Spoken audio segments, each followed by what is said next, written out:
Our final question, one that a lot of students asked as well, are there any major red flags that they should be aware of? Something that you notice that immediately kind of downgrades their application and makes it less likely they're going to be accepted? Because a lot of students are concerned that they're going to do one of these red flags and not realize it and take themselves out of the running. So, I mean, would all of you be able to give one red flag or something that you've seen that you would heavily advise watching for and against? I can say, Janet was talking earlier about spell check. I could say the same thing about find, replace. We often have these essays that say, why do you want to come to our institution in particular? And so you can read, I really loved my visit to Bryn Mawr, blah, blah, blah, blah, blah.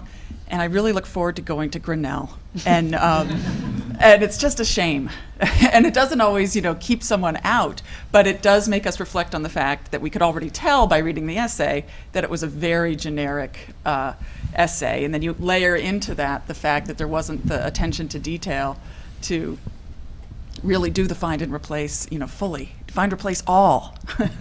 So in any event, that's just one small example, but it really does convey the importance of not trying to have one essay fit all sorts of institutions if the essay question is in particular about the institution.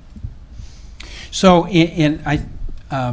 example I would give is the student who gets overly exuberant about the activities and doesn't do the quick calculation that there are 168 hours in a week and puts down enough activities that it's 170 hours in a week spent on their extracurricular activities.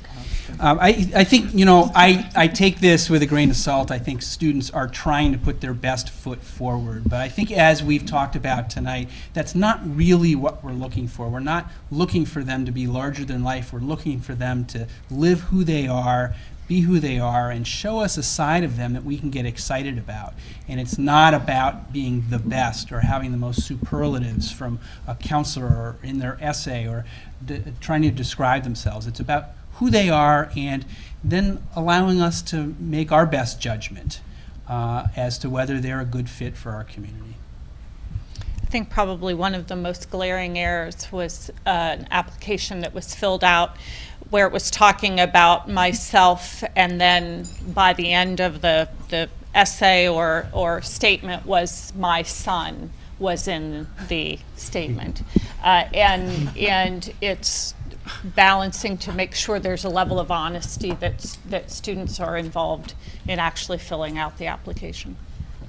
I think most of what we're talking about tonight is the red flag doesn't get you in.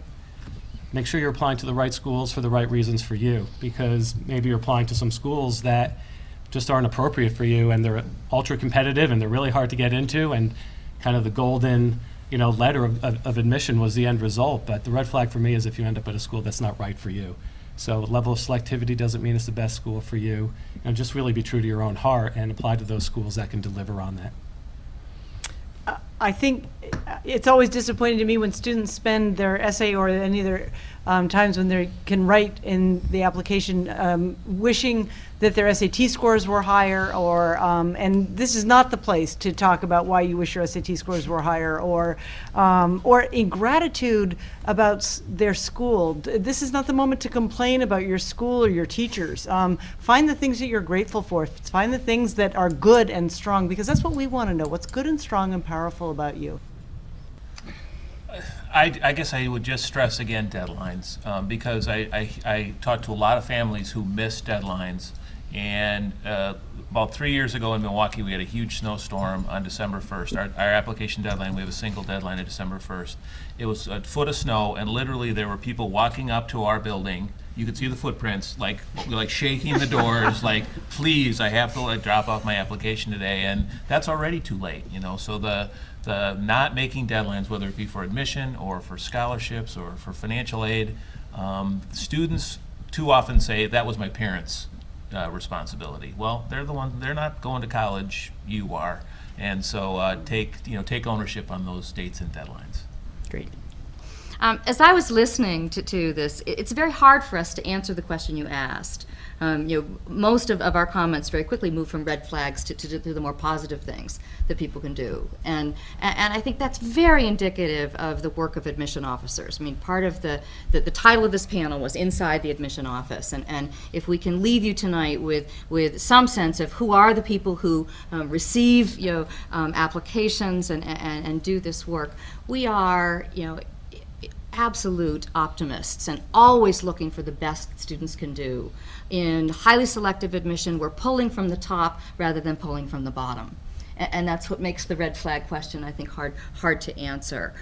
So I think that my words to you would to be genuine in your presentation of your best work, and know that the people on the other side of the send button are really looking for that in terms of looking to see what is the best you can do. At some point in a highly competitive, highly selective process, there is film left on the cutting room floor. But what we are really looking for those that we feel are the best match for Wesleyan or for any of our institutions.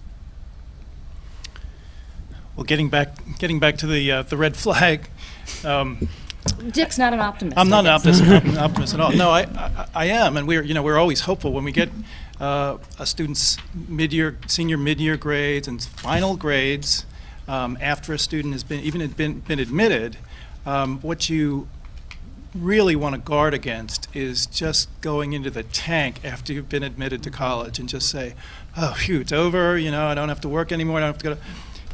We do pay attention to that, and it is a lesson. We have had to revoke some admission offers for students who, the second semester of their senior year just have gone into a complete slide. So be aware, that's you can have fun, the remainder of your senior year, but you don't want to completely blow it off. So, thank you, Nancy.